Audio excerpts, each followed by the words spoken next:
Tonight on CTV News, we take a look at the new Homecoming 5K. Then, later on, we have a look at the Growing Project's new food truck. After that, we have highlights from this weekend's football game, a review of the new movie It, and an inside look at dog parks in Fort Collins. All this and more starting now on CTV News.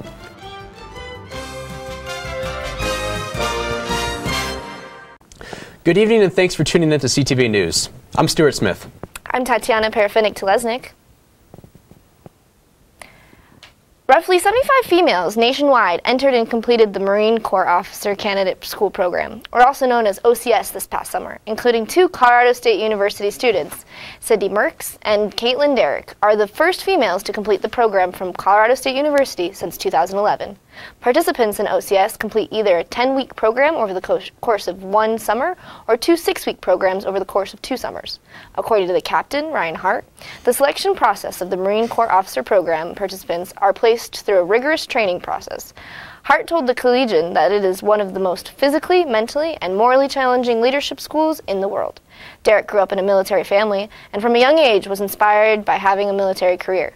Derrick finished out the 10-week program and described her graduation as a great sense of accomplishment and something that made her feel very strong and confident. Merkins, after finishing OCS training, also described her graduation as a very surreal event, adding that she cried during the ceremony. Merkins added, "While the program is difficult, it should not stop other women from pursuing it." While Colorado State University has continued to increase the number of students admitted in recent years, student housing has struggled to keep up. And now, some complexes face growing waitlists. According to Tony Miyamoto, Director of Communications for Student Affairs, after CSU's newest on-campus apartment complex, Aggie Village, opened in 2016, hundreds of students were unable to immediately secure a space in the village. If they applied after February 1st, Aggie Village was built by CSU in order to offer an on-campus living option. Because of its popularity, the apartment complex denied housing to many students. Those who were not able to secure a unit for the apartments were given a few options: be placed on the Aggie waitlist in case space opened up later, cancel their application and receive a full refund of their deposit, move their application to another semester, or transfer their deposit to the residence halls where space was guaranteed. Rams Village, located less than a mile west of CSU, also dealt with a waitlist, but not of the same caliber. The waitlist size for different bedroom units did not exceed the number of units available, and only around 10 groups did not get a unit. The apartment complex established a waitlist in order to give its current residents time to renew their lease. Another apartment complex geared to CSU students, State On-Campus Apartments, avoids the issue of waitlisting by stopping the signing of leases once a type of unit fills up. For more information, please visit housing.colorado.edu. Colorado State University will conduct premier research on ducks and other waterfowl birds. The Fish, Wildlife, and Conservation Biology Department at Colorado State University received a new position called the James C. Kennedy Endowed Chair of Wetland and Waterfowl Conservation. David Coons, who holds a doctorate in wildlife science, began the position in July. In this role, Coons will conduct wetland and waterfowl research in the Central Flyaway area, a region of the Americas that contains bird migration paths. This is the first endowed chair for this purpose in the Central Flyaway region. Coons was hired to fill the chair position by a group of faculty members, including Kenneth Wilson, professor and department head for College of Natural Resources, who has high hopes for what the chair will accomplish. Before coming to CSU, Coons was a population ecologist, studying the changes in the abundances of various animal populations and how environmental factors affected them at CSU. He works with students to focus on specific species in danger of extinction, like the duck species lesser scaup, as well as other large-scale population changes in waterfowl species. He currently has 1 postdoctoral student, 2 doctoral students, and 1 master's student starting on these projects. With the Homecoming 5K in a month, it's time for most people to start their training. However, if you're planning for it, you may want to adjust the way you go about it.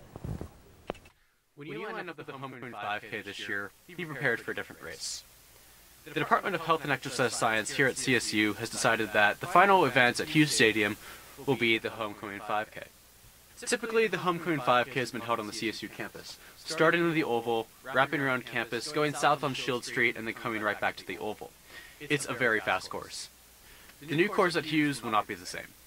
The Department of Health and Exercise Science has said that they are hoping that the new course will give people more of a cross-country feel than the old course. The new course will start in the field where people have been tailgating at Hughes Stadium for years, and it will wrap around it twice. It will then run around Hughes Stadium through the back, and then go down south of the stadium, and then wrap back up north, and finish right in front of the stadium.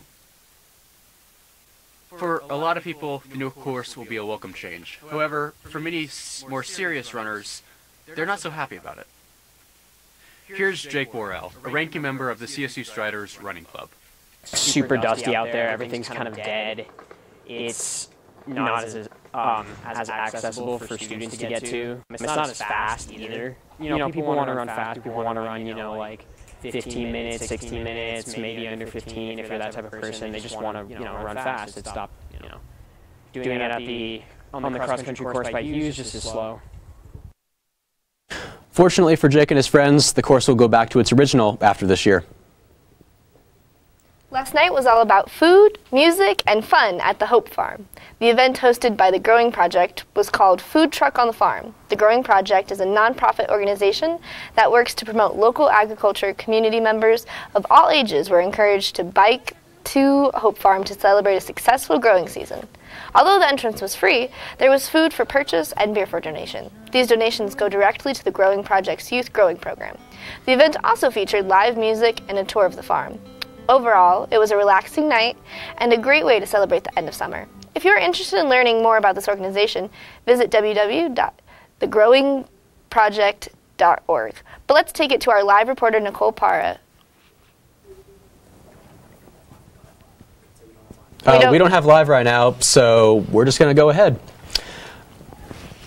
Well, that will wrap it up for news, but Zach Trombetta is here with the full weather forecast. Then later on, we have sports and entertainment.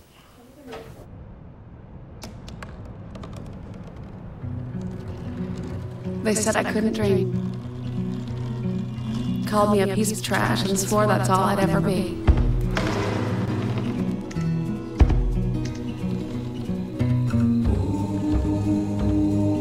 Said a bottle couldn't see the ocean.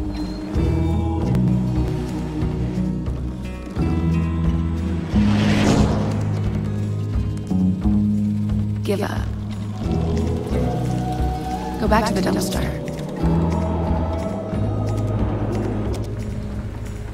But I didn't listen.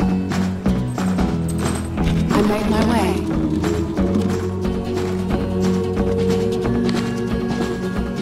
And now, I am what I've always wanted to be.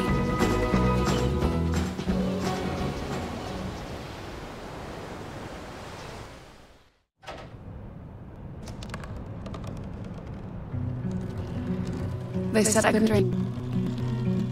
Called me a piece of trash and swore that's all I'd ever be.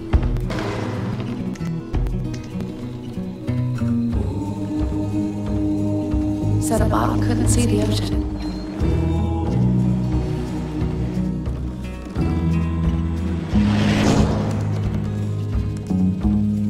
Give up. Go back to the dumpster. But I didn't listen. I made my way.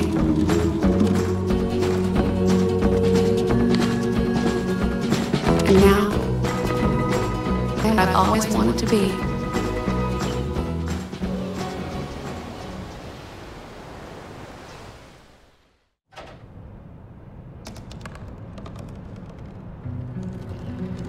They said I couldn't dream. Called me a piece of trash and swore that's all I'd ever be.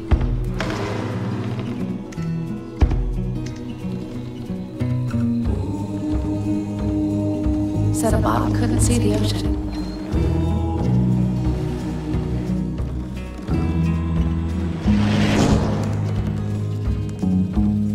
Give up. Go back to the dumpster. But I didn't listen. I made my way.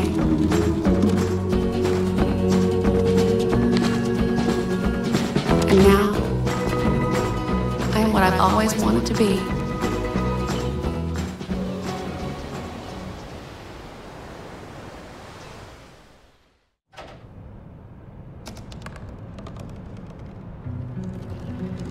They said I couldn't dream. Called me a piece of trash and swore that's all I'd ever be.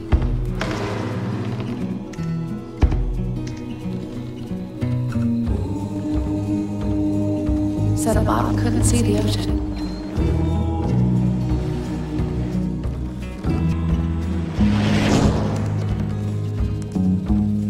Give up. Go back to the dumpster. But I didn't listen. I made my way.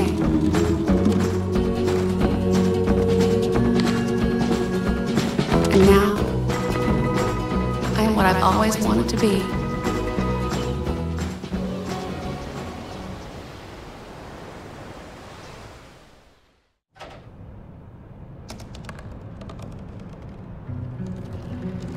They said I couldn't dream. Called me a piece of trash and swore that's all I'd ever be.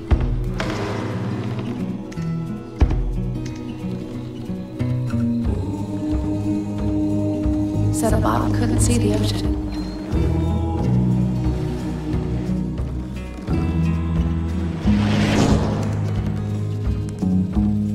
Give up. Go back to the dumpster.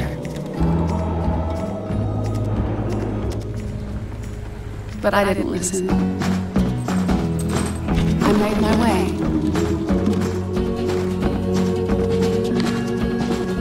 Now, I am what I've always wanted to be.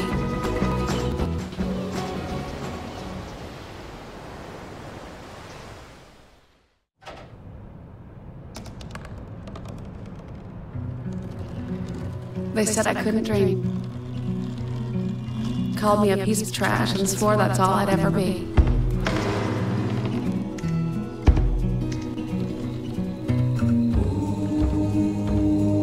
Said a bottle couldn't see the ocean.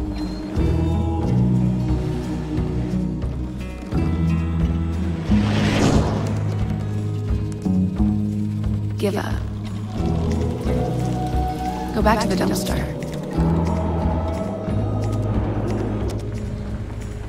But I didn't listen. I made my way.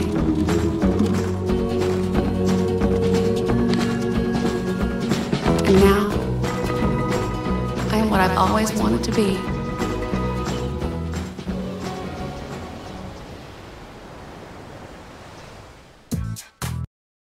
Welcome back from break, Rams.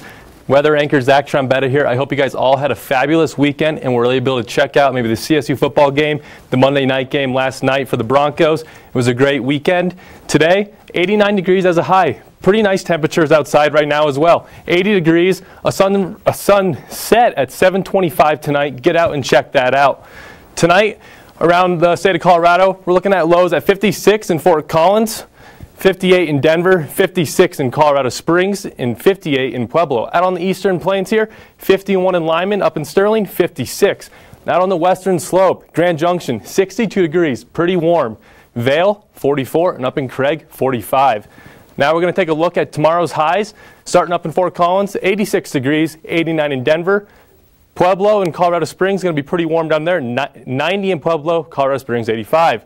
Burlington, 90, and Lamar, 88. Out on the western slope, I have something very special for our award-winning viewers. I have inside sources that up in the mountains, the leaves are turning gold. This has people excited that fall's coming. Vail, 72 degrees, 89 out in Grand Junction, and 62 in Telluride. Now on to your Wednesday forecast. 8 a.m., 65 degrees. You're going to want the raincoat tomorrow morning as we're expecting some rain, scattered rain showers throughout the afternoon starting at noon. It's going to be 82 degrees around noon, and then to wrap the day up, 80 at 5 p.m. Now tomorrow, your checklist when you walk out the door, if you have an 8 a.m., you're going to want the raincoat. I also put in there the light jacket. I'm not sure what you like. Either one, you're going to stay dry. Shorts and a t-shirt, you're going to be fine in those as well. Now, I'm sure we have all seen the devastating images coming out of Houston and Florida of the aftermath of Hurricane Harvey and Irma. The Northern Colorado Foundation has set up a recovery fund to help the victims of natural disasters. If you're interested in donating, check out www.nocofoundation.org, listed at the bottom of your screen. That's all I have for weather. Stay tuned for sports with Alex next. Well, Thomas, you've got pre-diabetes. But with more exercise and a change in diet, it can be reversed. I've tried exercising. It just makes me hungry for bacon. I love bacon too. And who really likes to exercise? Not me. Me neither. Nobody. So we're good? What? Oh, you still have prediabetes. Big time. You are listening to 90.5 KCSU Fort Collins with DJ Meanbeat, DJ Nightshade, DJ Wildcard. Music to me is one of the best creative outlets that I can think of. An escape from the real world. Music to me is an expression of love. To go from like folk to hip hop to like classic rock, 1960s bossa nova. With music, there's like no boundaries. I work here because I love music, and you do too.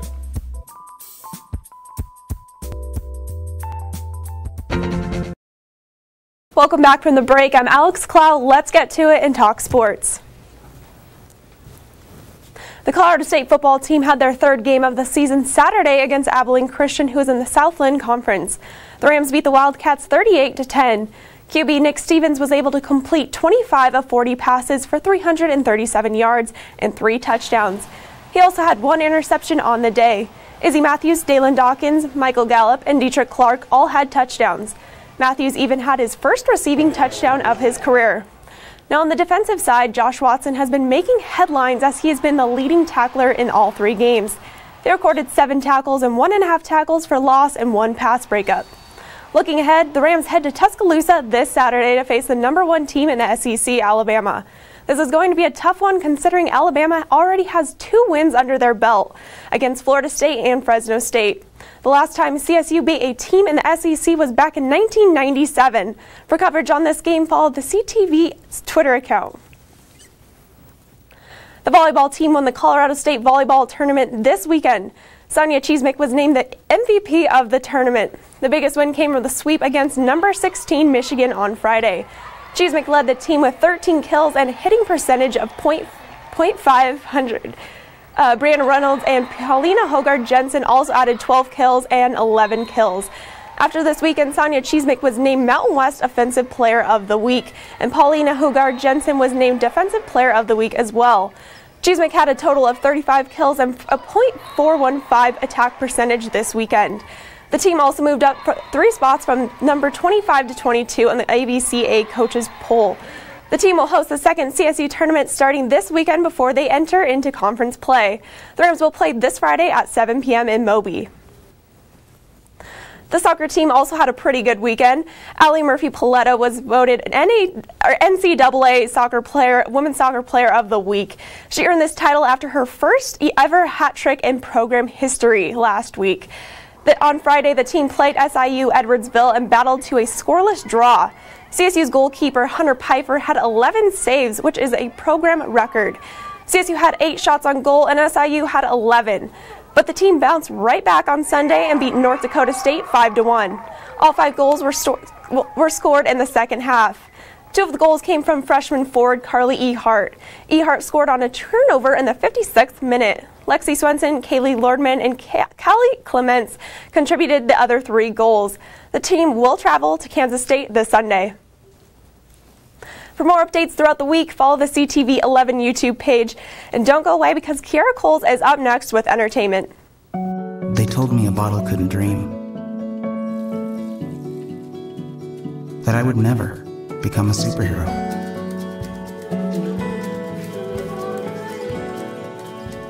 But I learned how to fly. Just to come back in a new disguise. And be the hero that I've always wanted to be.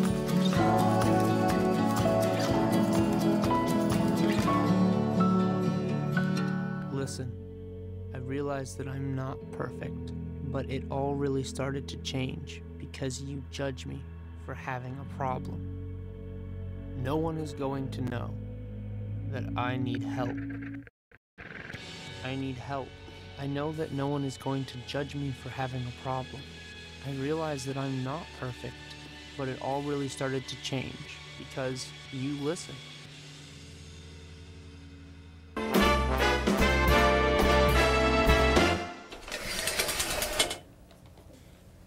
Welcome back, Rams. I'm Kiaira Coles, your favorite Tuesday entertainment host. Let's get started. Get your taste buds ready because this Friday is Fort Collins' monthly foodie walk. The free event takes place on the third Friday of every month and is a self-guided Old Town tour. Now what, or better yet, who exactly is a foodie? The Downtown Fort Collins Business Association describes them as people who simply love food for consumption, study, preparation, and recreation. The event kicks off at 5 p.m. and will feature local businesses such as Happy Lucky's Treehouse and Treasures, the Welsh Rabbit Cheese Shop, and Revolution Market. Man's and woman's best friend needs a place to let loose too, right? If you have a furry companion, I have the perfect place for you to take them. I'm here at Spring Canyon Dog Park, where young and old dogs alike can come and release all their playful energy. Let's go check it out. Spring Canyon Dog Park is located at the west end of Horsetooth Road. The beautiful site is the perfect place for dogs to enjoy themselves and get their much-needed exercise. It's important for them to get their energy out, you know.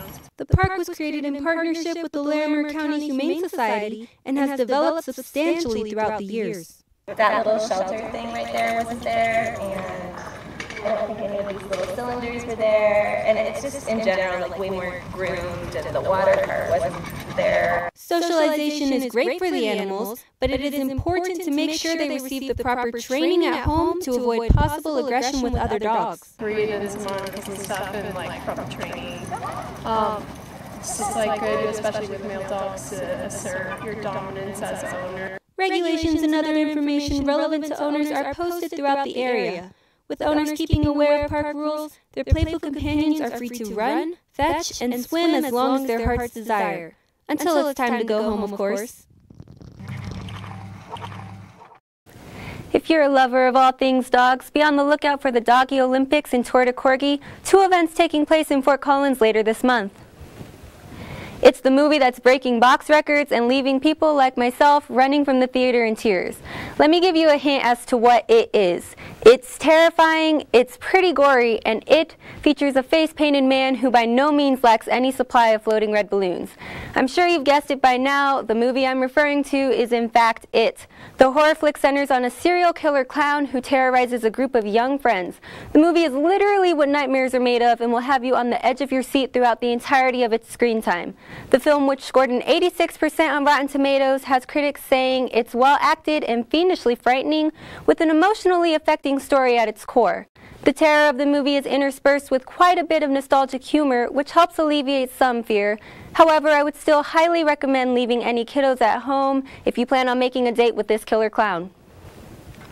In a quote-unquote historic moment, a contestant from North Dakota takes the crown in this year's Miss America pageant. 23-year-old Cara Munn has the honor of holding the title throughout 2018 and also took home a $50,000 scholarship as part of her prize. The pageant consists of a question portion for the contestants, for which Munn was duly noted for her response to Trump's decision to withdraw the United States from the Climate Accord.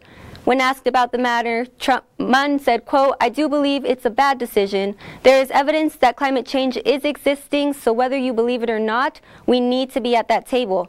The competition as a whole not only addressed several political issues, but viewers were also encouraged to donate to the Red Cross's relief efforts for Hurricanes Harvey and Irma. Well, the long summer-filled drama Bachelor in Paradise came to an end last night. Highlights of the night included contestants Taylor Nolan and Derek Perth getting engaged, as well as Demario Jackson and Corinna Olympios meeting for the first time on air since their highly publicized scandal.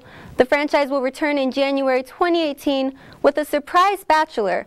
Ari Lewandijk Jr. was the runner-up on Season 8 of The Bachelorette, and now will have a chance at finding his true love.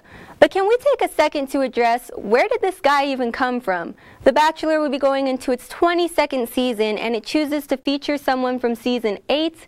At this point, it looks like even the franchise itself is having a hard time finding a man. Well, that's all the entertainment news I have for you, Rams. Thanks for watching and have a great night.